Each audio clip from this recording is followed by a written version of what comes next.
నమస్తే, welcome to ఈ వార్తా న్యూస్. ఇప్పుడు హెడ్లైన్స్ చూద్దాం. విశాఖపై ప్రత్యేక ఫోకస్ పెట్టిన సీఎం జగన్. అయోధ్య శ్రీరాముడికి అలంకరించిన ఆభరణాల లిస్టు ఇదిగో. దేవరా షూటింగ్ లో సైఫ్ అలీ ఖాన్ కు గాయాలు, ముంబైలో శస్త్రచికిత్స. అయోధ్యలో సోమవారం జరిగిన బాలరాముడికి విగ్రహ ప్రాణప్రతిష్ఠ కార్యక్రమానికి వివిధ రంగాలకు చెందిన ప్రముఖులకు టెంపుల్ ట్రస్ట్ ఆహ్వానం పంపింది. సినీ, క్రీడా రంగాలకు చెందిన సెలబ్రిటీలు తమ భాగస్వాములతో హాజరయ్యారు. ఆహ్వానం అందినా కూడా కొంతమంది ఈ వేడుకకు హాజరు కాలేకపోయారు. వారిలో విరాట్ కోహ్లీ, అనుష్క దంపతులు కూడా ఉన్నారు. అయితే అచ్చంగా కోహ్లీలానే ఉండే వ్యక్తి అయోధ్యలో సందడి చేశాడు. టీమిండియా జెర్సీ ధరించి వచ్చిన కోహ్లీ డూప్ తో సెల్ఫీల కోసం ఫ్యాన్స్ ఎగబడ్డారు. కోహ్లీ డూప్ అని తెలిసినా ఆయనను చుట్టుముట్టి ఫోటోలు తీసుకున్నారు.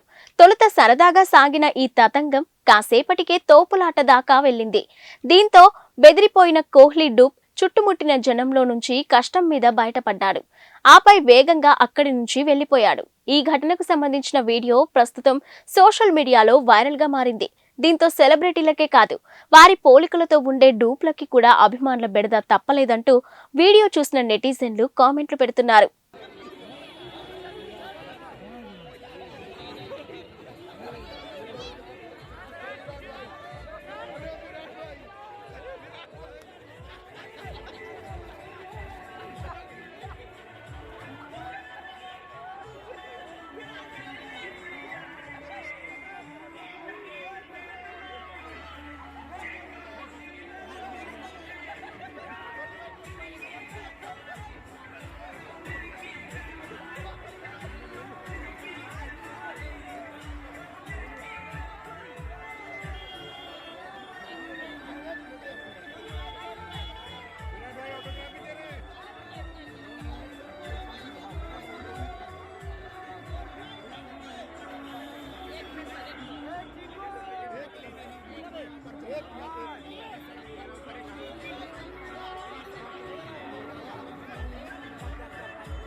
అయోధ్యలో బాలరాముడి ప్రాణప్రతిష్ఠ క్రతువు సోమవారం అంగరంగ వైభవంగా జరిగింది.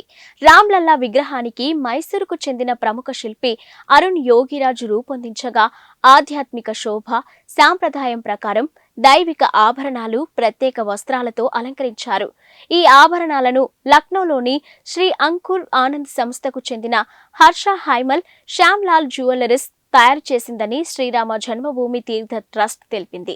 ఇక ఆధ్యాత్మిక రామాయణం, వాల్మీకి రామాయణం, రామచరితమానస్, అలవందర్ స్తోత్రం వంటి గ్రంథాలలో శ్రీరాముడి వైభవం, ధరించిన దివ్య ఆభరణాల గురించి విస్తృతమైన అధ్యయనం చేసిన తర్వాత వీటిని రూపొందించినట్టు వెల్లడించింది.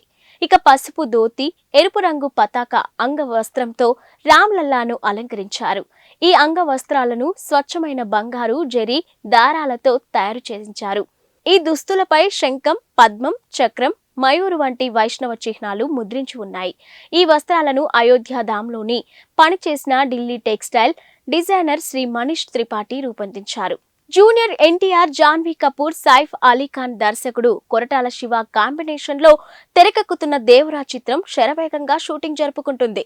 ఇక ఈ షూటింగ్ కారణంగా జూనియర్ ఎన్టీఆర్ నిన్న అయోధ్య వేడుకకు కూడా వెళ్లలేకపోయారు. అయితే షూటింగ్ లో సైఫ్ అలీ ఖాన్ గాయపడ్డాడు.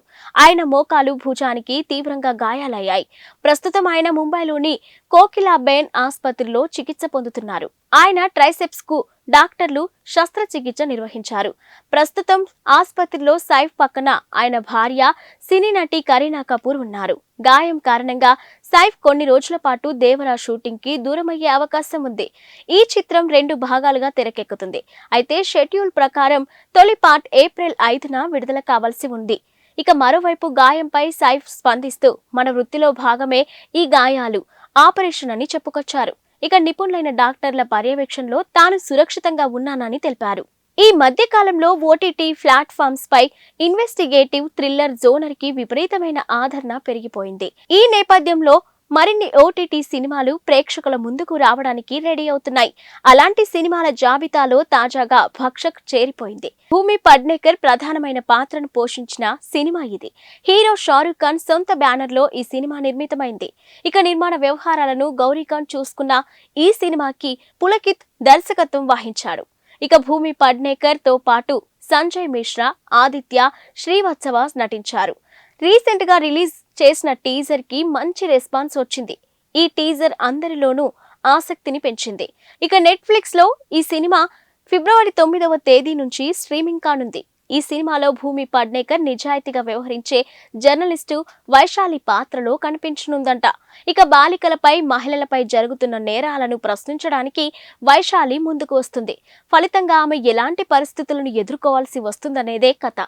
ఇక వాస్తవ సంఘటనల ఆధారంగా రూపొందించిన సినిమా ఇది. లోక్సభ ఎన్నికల తర్వాత 30 మంది బీఆర్ఎస్ ఎమ్మెల్యేలు కాంగ్రెస్ లో చేరబోతున్నారంటూ తెలంగాణ మంత్రి కోమటిరెడ్డి వెంకటరెడ్డి సంచలన వ్యాఖ్యలు చేశారు. ఇక నల్గొండ కలెక్టరేట్ లో నిన్న నిర్వహించిన ప్రజావాణి కార్యక్రమంలో పాల్గొన్న ఆయన అనంతరం మాట్లాడుతూ ఈ వ్యాఖ్యలు చేశారు.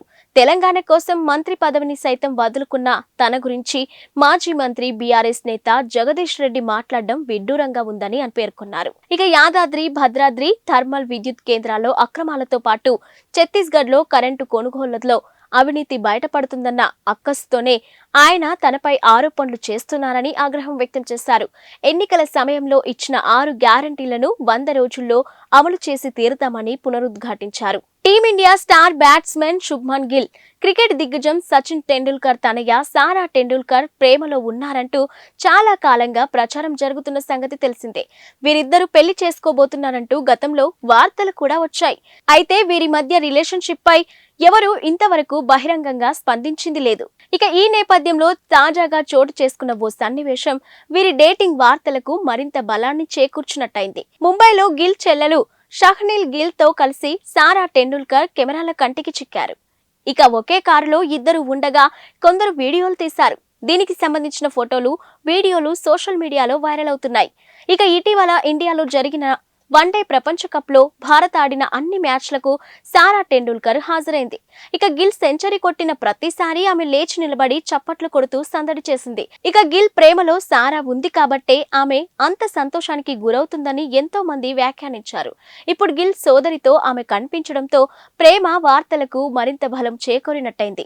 ఆంధ్రప్రదేశ్ కాంగ్రెస్ నూతన అధ్యక్షురాలిగా నియమితురాలైన వైఎస్ షర్మిల కార్యక్షేత్రంలోకి దిగారు. నేటి నుంచి ఈ నెల 31వ తేదీ వరకు 9 రోజుల పాటు రాష్ట్రంలో పర్యటించనున్నారు. ఈ రోజు ఉదయం 8 గంటల నుంచి 11 గంటల వరకు శ్రీకాకుళం జిల్లాలో పర్యటిస్తారు. ఇక పార్టీ పరిస్థితిపై ఇచ్చాపురంలో నేతలతో సమీక్షిస్తారు.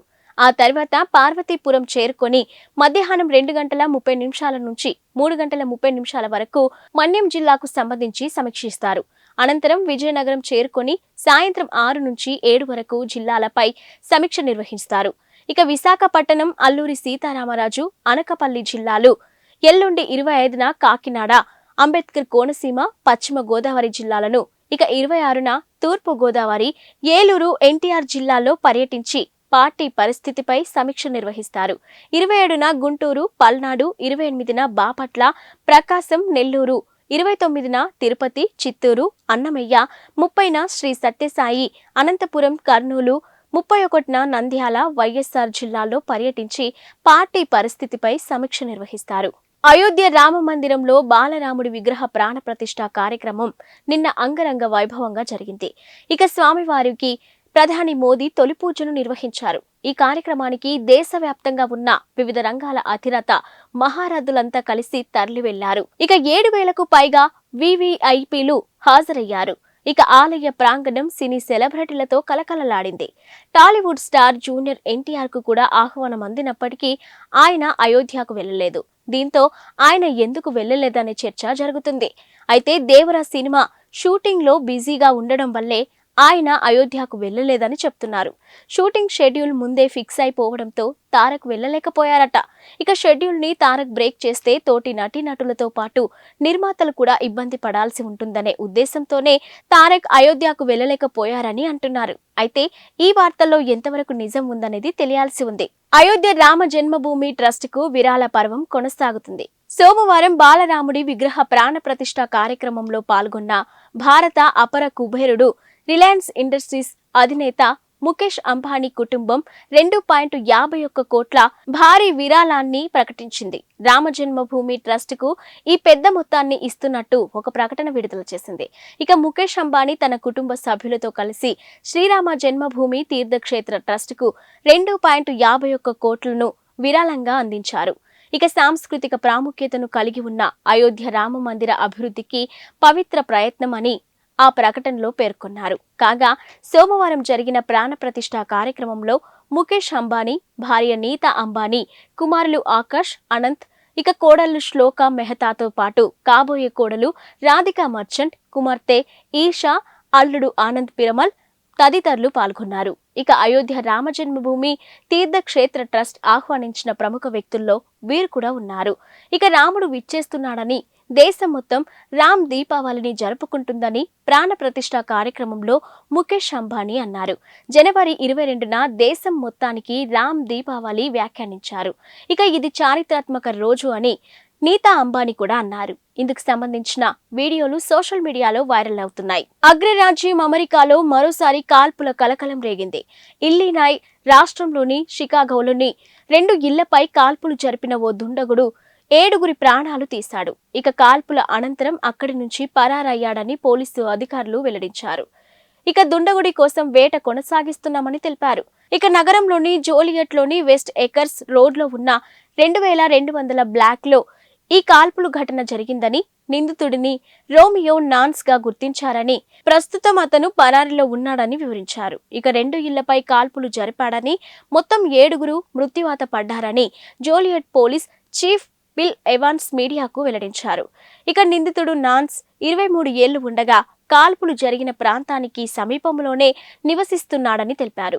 ఎరుపు రంగు టయోటా క్యామ్రీ కారులో పరారైనట్టు భావిస్తున్నామని, అతడి వద్ద ఆయుధం ఉందని, అతన్ని ప్రమాదకరంగా పరిగణించాలని అక్కడి పౌరులను జోలియట్ పోలీస్ డిపార్ట్మెంట్ అప్రమత్తం చేసింది. ఇక నాన్స్ కి సంబంధించిన సమాచారం, అతడి జాడకు సంబంధించి ఏవైనా వివరాలు తెలిస్తే స్థానిక పోలీసులకు సమాచారం అందించాలని కోరారు. కాగా అగ్రరాజ్యం అమెరికా కాల్పుల ఘటనలతో వణికిపోతుంది.